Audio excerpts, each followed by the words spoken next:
Hello दोस्तों, फिर से एक बार आपका स्वागत है मेरे इस YouTube चैनल पे जिसका नाम है कहानियां बाय निखिल। और इस चैनल पे आपको ढेर सारी घोस्ट स्टोरीज और भूत प्रेतों की कहानियां सुनने मिलेगी। सारी की सारी कहानियां जो है बहुत ही इंटरेस्टिंग रहने वाली है। वैसे ही आज की कहानी भी बहुत ज्यादा इंटरेस्टिंग है क्योंकि ये कहानी ऐसे एक चीज से जुड़ी है जो अच्छी भी है और बुरी है। और उस चीज का नाम है दोस्तों शराब। हाँ दोस्तों, शराब एक ऐसी चीज है जो दोस्तों के बीच एक महफिल, एक समारंभ देती है। दो अनजान लोगों के बीच में फट से दोस्ती करा देती है। बट अगर इस शराब की लत किसी को लग जाए अगर, तो ये शराब बहुत खतरनाक साबित हो सकती है। बहुतों की जिंदगी बर्बाद कर चुकी है ये शराब और बहुतों की फैमिली तक तबाह कर चुकी है ये शराब। आज की कहानी में हम एक शराबी के बारे में बात करेंगे जिसका पीछा शराब ने मरते दम तक तो छोड़ा ही नहीं, बट मरने के बाद भी उस आदमी की आत्मा यानी कि रूह उस शराब के कैद में रही, कब्जे में रही। और यही चीज इस कहानी को बहुत ज्यादा इंटरेस्टिंग बनाती है।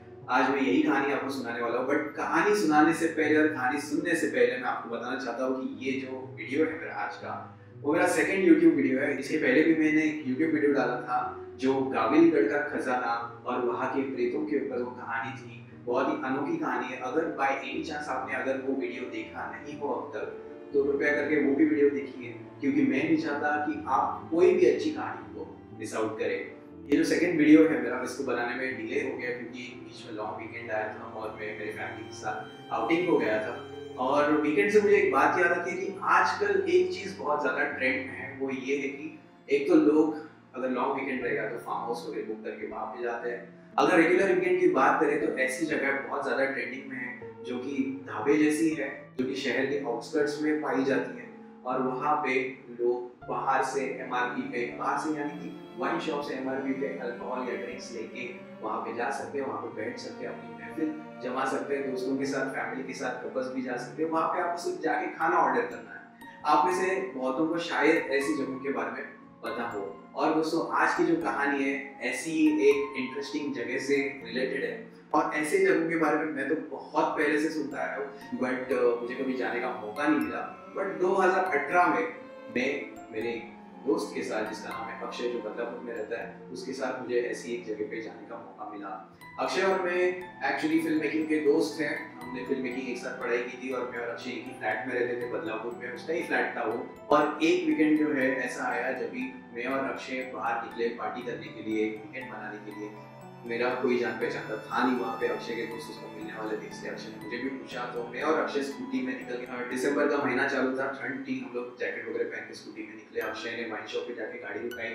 जैसे उसने वाइन शॉप में गाड़ी रुकाई और उसने वहाँ से ड्रिंक्स खरीदे, तो मुझे लगा कि किसी दोस्त के घर पे हाउस पार्टी वगैरह रहेगी। बट मैं गलत था। उसने मुझे कहा कि वो मुझे ऐसी एक जगह पे लेके जा रहा है जहाँ पे हम बाहर से अल्कोहल लेके जाके बैठ सकते। और मुझे तभी समझ गया कि ये किस जगह के बारे में बात कर रहे हैं। आई वॉज वेरी एक्साइटेड क्योंकि फर्स्ट टाइम मैं ऐसी एक जगह पे जा रहा हूँ और I was looking up for it. But मेरा एक्साइटमेंट और ज्यादा बढ़ा गया उस राह ने, उस रास्ते ने, जो रास्ता हमें उस जगह पे लेके जा रही थी। क्योंकि वो जो जगह थी वो एक ढाबा था जो कि बारहवीं डैम के पास था। और बारहवीं डैम जो है उरबाड़ का रोड पड़ता है और चारों तरफ जंगल ही जंगल है, जहाँ पे जंगली जानवर भी मौजूद है। और हम जिस रास्ते से जा रहे थे उसके दोनों तरफ बहुत ही घना जंगल था। स्कूटी के हेडलाइट के जितना भी रेंज था उतने में जितना रोड दिख रहा है उतना ही दिख रहा है। और ये जो माहौल था मेरे लिए बहुत एडवेंचरस। मुझे यूजुअली ऐसा माहौल और ऐसा सिचुएशन बहुत ज़्यादा पसंद आता है।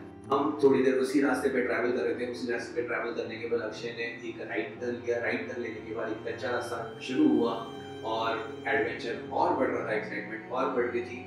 50-75 मीटर्स वो कच्चे रास्ते पे चलने के बाद एक एरिया आया जहाँ पे मुझे बहुत सारी गाड़ियाँ पार्क दिखी। तो जाहिर सी बात है वो एक पार्किंग लॉट था और उसके बाद एक शानदार सा ढाबा शुरू होता है वहाँ पे। और जंगल के बीचों बीच वो ढाबा बहुत ही हैपनिंग प्लेस थी। और उसके वो जो ढाबा था उसके आसपास जितने भी पेड़ थे वहाँ पे लाइटिंग्स लगी थी। जैसे हम ढाबा एंटर कर रहे तो मैंने देखा कि लेफ्ट साइड में जो है फैमिली सेक्शन है, जो कि काफी छोटा था as compare to general section, क्योंकि जनरल सेक्शन में बहुत ज़्यादा क्राउड था। वहाँ पे कॉलेज स्टूडेंट्स भी थे, कपल्स भी थे, यंगस्टर्स भी थे, ऑफिस गोइंग एजेड अंकल्स भी थे, बुजुर्ग लोग भी थे। ऐसे सारे लोग मिलके वहाँ पे अपना वीकेंड मनाने आए थे। और बहुत ही अनोखा एक वीकेंड का वाइब मुझे वहाँ पे पता चल रहा था। बहुत ही अनोखा वीकेंड का वाइब मुझे महसूस हो रहा था वहाँ पे। और आई वॉज वेरी हैप्पी कि मैं ऐसे एक जगह पे आया, क्योंकि एज अ फिल्म मेकर मुझे ऐसे नई नई जगह एक्सप्लोर करना बहुत ज़्यादा पसंद है। जैसे हम 2 कदम और चलते हैं उतने में अक्षय के दोस्त उसको एक कॉर्नर से पुकारते हैं। अक्षय जैसे उसके दोस्तों की आवाज़ सुनता है वो बहुत ज़्यादा खुश हो जाता है और भागा दौड़ा उनकी तरफ चला जाता है। वो 2 दोस्त का नाम जो है, एक का नाम था अन्ना और एक का नाम था राजीव। अब जैसे मेरा दोस्त अक्षय उन दोनों को मिलता है तो बहुत ही टाइट जादू की झप्पी उन लोग एक दूसरे को देते हैं, जिससे मुझे ये समझ में आता है कि पक्का ये जो है बहुत अरसे के बाद मिल रहे हैं।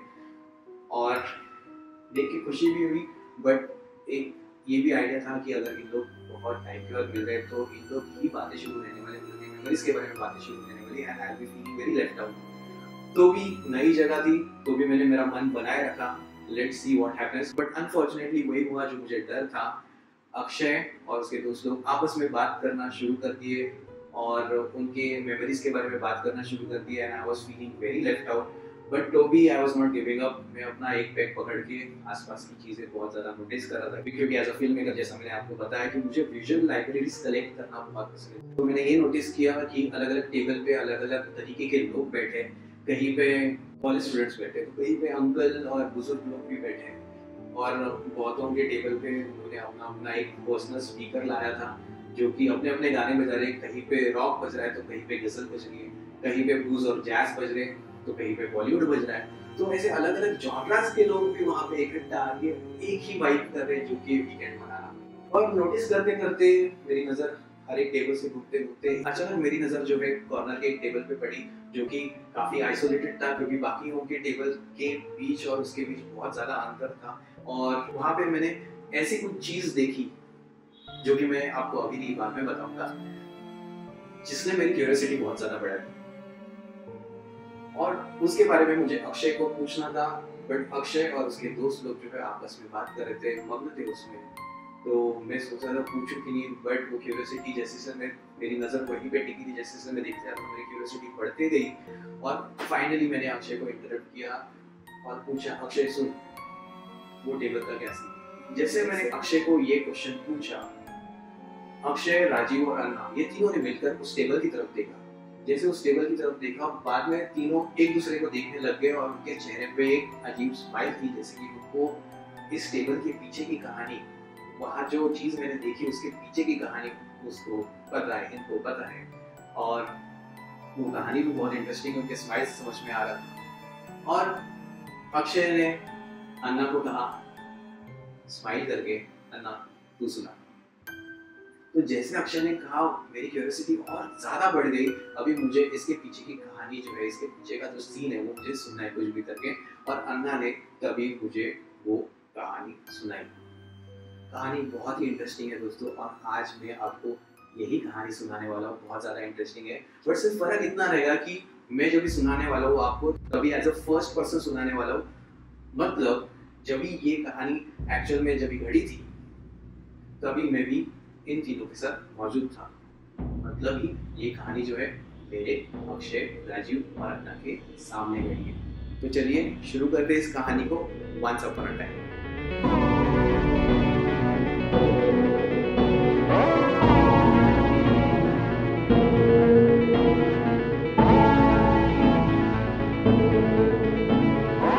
सैटरडे इवनिंग को यूजुअली मैं, मेरा फ्रेंड अक्षय, राजीव और अन्ना, हम लोग चारों मिलके सैटरडे इवनिंग जो है, वीकेंड जो है, उस ढाबे पे मनाते थे। हर सैटरडे की इवनिंग को उस ढाबे पे हम लोग वीकेंड मनाते थे। यूजुअली वो ढाबा जो है वो 1 बजे तक बाकियों के लिए बंद हो जाता था, बट फॉर्चुनेटली उस ढाबे का ओनर जो है, जिसका नाम है राजू, जो वहाँ पे एज ए मैनेजर बैठता था, वो हमारा बहुत अच्छा दोस्त है और वो भी हमारे साथ आके बैठता था। हम लोग रात भर बैठते थे, 4:30-5 बजे तक बैठते थे, बातें करते थे, बहुत सारी बातें करते थे और बहुत अच्छा माहौल रहता था। कभी ठंड के इसमें बॉनफायर वगैरह करते थे और ठंडी में जो शेकोटी की गर्मी है उसका आनंद भी लेते थे। तो बहुत ही हैप्पी हम लोग का वीकेंड जाता था। तो ऐसी ही एक सैटरडे इवनिंग को, ऐसी एक वीकेंड को हम लोग वहाँ पे बैठे थे, 9:30 बज रहे थे, महफिल जमी थी। राजू अभी तक आया नहीं, क्योंकि राजू यूजुअली 1 बजे के बाद आता है, सब ढाबा बंद होने के बाद। तो हम लोग चारों ही बैठे थे, मैं, अक्षय, राजीव और अन्ना। तो हम लोग बहुत ज़्यादा एंजॉय कर रहे थे, महफिल जमी थी, बातचीत हो रही थी। उतने में थोड़े टाइम के बाद बगल के टेबल में 4 जन आके बैठते, बहुत ही डिसेंट फैमिली के लग रहे थे और अपना वीकेंड आराम से मनाने को यहाँ पे आए थे। और जैसे कि आपको पता ही है कि अगर आपके बगल में कोई इंसान या किसी का ग्रुप अगर आपके बगल में है तो उनकी कुछ कुछ बातें ना चाहते हुए भी आपके कान पे पड़ती है और आपको उनके बारे में कुछ पता चलता है, कुछ मालूम पड़ता है और कुछ सीखते हो आप उस ग्रुप के बारे में। तो वैसे ही उनकी कुछ कुछ बातें मेरे कान पे पड़ी और मैंने ये सीखा, मैंने ये जाना कि उनमें से जो कॉर्नर में बैठा इंसान है उसका नाम है आशीष। और आशीष जो है वो ड्रिंक नहीं करता, वो 30 या उससे भी कम का जो पैग है वो बना के सिर्फ और सिर्फ वहाँ पे बैठा रहता है, हाथ में पैग पकड़ के, नहीं तो कंपनी, सिर्फ कंपनी देने के लिए वहाँ पे वो बैठा रहता है। और उसके दोस्त लोग उसको चिढ़ा रहते हैं कि यार तू दारू नहीं पीता, यार तू मर देखी नहीं है, ऑल दैट बुलशिट। और मैंने ये सब देखा और आपको भी शायद से पता होगा कि हर एक ग्रुप में कोई ना कोई तो ऐसे होता है ये जो एक पैग लेके सिर्फ पूरा टाइम बैठा रहता है सिर्फ दिखाने के लिए कंपनी, या फिर सिर्फ चखना खाते रहता है। तो ये सब देख के बाद में मैं अपने ग्रुप के साथ बिजी हो गया बातचीत करने में। हमारी बातचीत चल रही थी अच्छी खासी। तो बातचीत करते करते थोड़ी देर के बाद मेरी नजर वापस उस टेबल पे पड़ती है जहाँ पे आशीष और उसका ग्रुप बैठा है। तो मैं देखता हूँ कि आशीष का जो पैग है वो खत्म हो गया और ये तीनों का पैग अभी भी चालू है। तो it was very weird for me, but not that weird. शायद से उसको इतना चिढ़ाया कि उसने पीयर प्रेशर में आके शायद से गटक लिया पूरा। होता है कभी कभी, ठीक है कोई बात नहीं। उधर से मेरी नजर जस्ट हटने ही वाली थी, उतने में आशीष सेकंड पैग भर रहा था। सो आई वाज वेरी क्यूरियस कि देखते चलो कैसा होता है।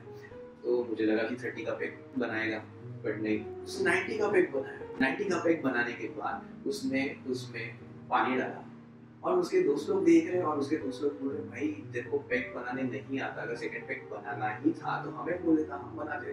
बट वो जो आशीष जो है वो कुछ रिस्पॉन्ड या कुछ रिप्लाई नहीं कर रहा था दोस्तों को, और उसके बिहेवियर में एक अलग चेंज दिखाई दे रहा था।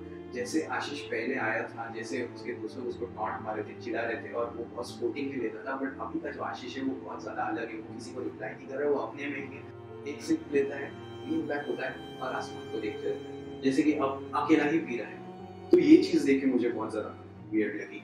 उसके बाद तो मैंने इग्नोर कर दिया क्योंकि बातचीत मेरी यहाँ पे चालू थी उनके साथ। और फिर बाद में थोड़ी देर बाद फिर से मेरी जो नजर है उस टेबल पर पड़ी तो मैं क्या देख रहा हूँ, आशीष का सेकंड पैग तो खत्म हो चुका है और वो तीसरा पैग भी भर रहा है। उसके दोस्त लोग बोल रहे हैं भाई क्या कर रहा है तू, तो तीसरा पैग भी वो 90 का भर रहा है। पानी डाला और एक गिलास से पी रहा है। दोस्त लोग उसको बोल रहे भाई सॉरी, अगर हम लोग ने चिढ़ाया है तेरे को ज्यादा, तेरे को दिल पे लगा है इसलिए तू इतना पी रहा है, तो भाई सॉरी, तू पीता भी नहीं इतना है, all that things were going on that. उसके दोस्त लोग उसको बोल रहे हैं कि यार भाई ऐसा मत कर, तो आराम से बैठ, हम लोग नहीं चिढ़ाएंगे आज से। But he was not replying to anyone, वो अपने ही धुन में था। ऐसे करते करते दारू उनकी खत्म हो गई। दारू खत्म होने के बाद लोग डिसेंट लोग थे, उनमें से एक फ्रेंड ने बोला कि ठीक है अभी दारू खत्म हो गई, वीकेंड खत्म, चलो अपने अपने घर पे जाते हैं। उतने में आशीष वॉलेट निकाल रहा है, वॉलेट से 2 लाख की नोट निकाल रहा है, टेबल पे रखते हैं। और इतना टाइम से आशीष उनको कुछ नहीं बोल रहा था, इतने टाइम के बाद आशीष के मुंह से एक स्टेटमेंट निकलता है, वो ये है कि मुझे दारू चाहिए। उसके बाकी के तीनों दोस्त लोग हैरान हो जाते हैं और मैं इधर खुद हैरान हो गया हूँ कि भाई कोई बंदा प्रूव करने के लिए इतना बड़ा स्टेप नहीं ले, क्योंकि ऑब्वियसली अगर 3-4 90 के पैग मार लिए तो घोड़े फरार टांगा पलटी का मतलब ये है कि घोड़े तो फरार हो गया है, टांगा भी पलटी हो गया है, मतलब बहुत ज्यादा चढ़ गई। बट ये बंदा तो और मंगाने का बात कर रहा है। अभी मैं मेरे दोस्तों को इसमें इन्वॉल्व करता हूँ तो उन लोग भी नोटिस करने लगे। अभी जो उसके दोस्त लोग थे उसमें से 2 दोस्त लोग उसको बहुत समझा रहे आशीष को कि आशीष देख हो गया अभी वीकेंड, अपन घर पे जाते, वैसे भी तूने 1.5 क्वार्टर पिया है और हम लोग ने तीनों ने मिलकर 2.5 क्वार्टर पिया है और तेरे को ज्यादा हो जाएगी, तू ऐसा मत कर, अपन घर पे जाते। बट वो बंदा मानने के लिए रेडी था, वो एक बात हो रहा था मुझे और काम भी। जो 2 दोस्त लोग समझा रहे थे उसके अलावा जो तीसरा दोस्त था शायद से उसको और पीने की इच्छा थी और उसने देखा कि आशीष इज पेइंग फॉर द बूज, तो मौके का फायदा उठाते हुए उस बंदे ने बाकी के 2 बंदे लोगों को कन्विंस करने देखा कि यार आशीष वैसे भी हमारे साथ पीता नहीं है, आज उसका मूड हुआ है पीने के लिए, ठीक है ना थोड़ा और पी लेंगे, क्या है रोज थोड़ी पीते। वैसे ये दोनों बंदे हैं वो कन्विंस हो गए तीसरे बंदे से और एक खंबा मंगाया उन्होंने ओल्ड मॉन्क का, फिर से उन्होंने पीना शुरू किया। फिर से आशीष जो है 90 का पेट भर रहा था, उसके दोस्तों उसको बोल के थक गए, बट आशीष किसी को कुछ रिप्लाई नहीं दे रहा, वो एक गिलास से अपना पेट पी रहा है और करते करते वो भी खंबा, वो भी फुल बॉटल जो है खत्म हो जाती है। खत्म होने के बाद आशीष जो है जो कि नॉन ड्रिंकर है वो स्टेबल लग रहा है, बट बाकी के 3 दोस्त लोग हैं उनको पूरी तरह से हो गई है, बहुत ज्यादा टाइट लग रहे हैं तीनों, तो ये लोग बोल रहे हैं कि चल आशीष अभी 2 बॉटल पी ले हम लोग चारों ने मिलके, चल निकलते घर पे।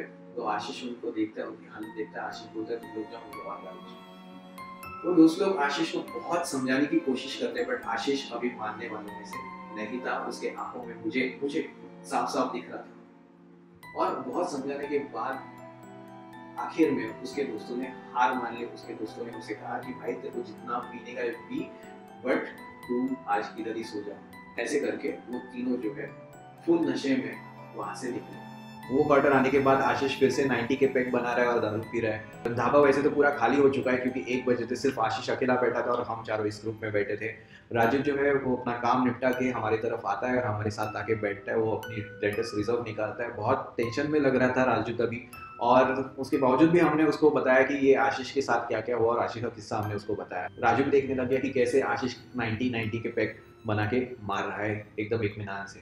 देखते ही देखते आशीष की वो भी क्वार्टर खत्म हो जाती है। आशीष वेटर को फिर से बुलाता है और एक क्वार्टर लाने को उसको कहता है। वेटर जा ही रहा रहता है, बट उतने में राजू जो है इस टाइम उस वेटर को रोकता है और आशीष को डायरेक्टली बोलता है कि भाई 1 बज गया है, अभी काउंटर वगैरह सब बंद है, कुछ मिलेगा नहीं अभी। बट आशीष जो है मानने वाले में से नहीं था।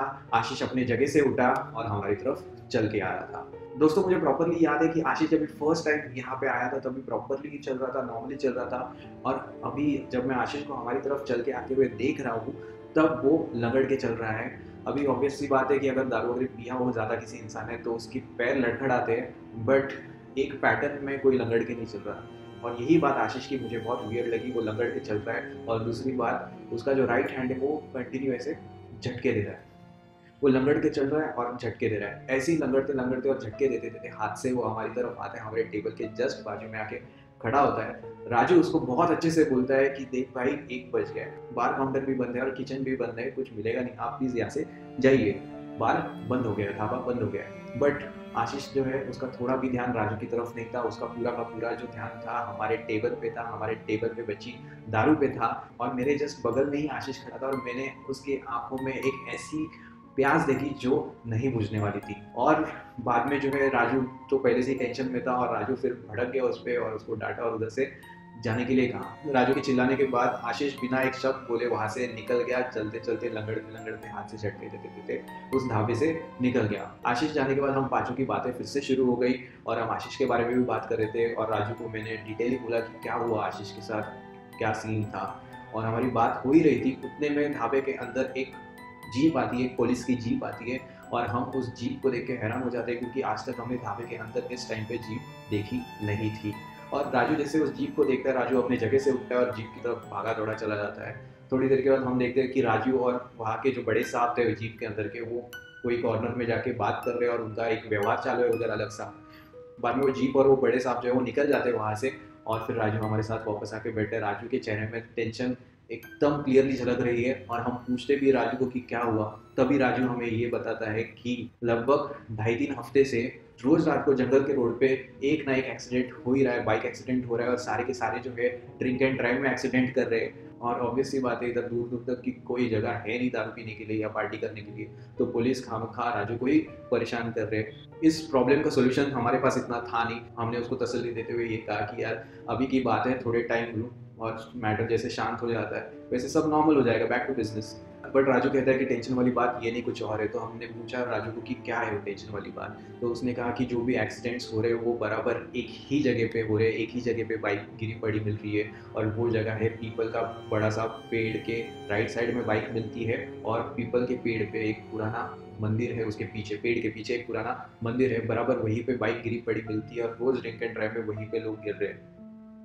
हम ये सुन के बहुत हैरान हो जाते हैं और हम उसके पीछे का रीज़न ढूंढने की कोशिश करते हैं। तो मैं तो कहता हूँ राजू को कि वो तो स्ट्रेट रास्ता है और उधर कोई टर्निंग वगैरह भी नहीं है, ऐसे कैसे हो रहा है। उतने में अन्ना कह रहा है कि वहाँ पे स्पीड ब्रेकर या कोई खड्डा वगैरह है क्या, और राजू कह रहा है कि नहीं वहाँ पे एक भी स्पीड ब्रेकर नहीं, एक भी खड्डा नहीं है। उतने में अक्षय कह रहा है कि शायद से जंगली जानवर क्रॉस करते करते बाइक आ गई रहेगी सामने और बाइक वहाँ पे गिर गई रहेगी।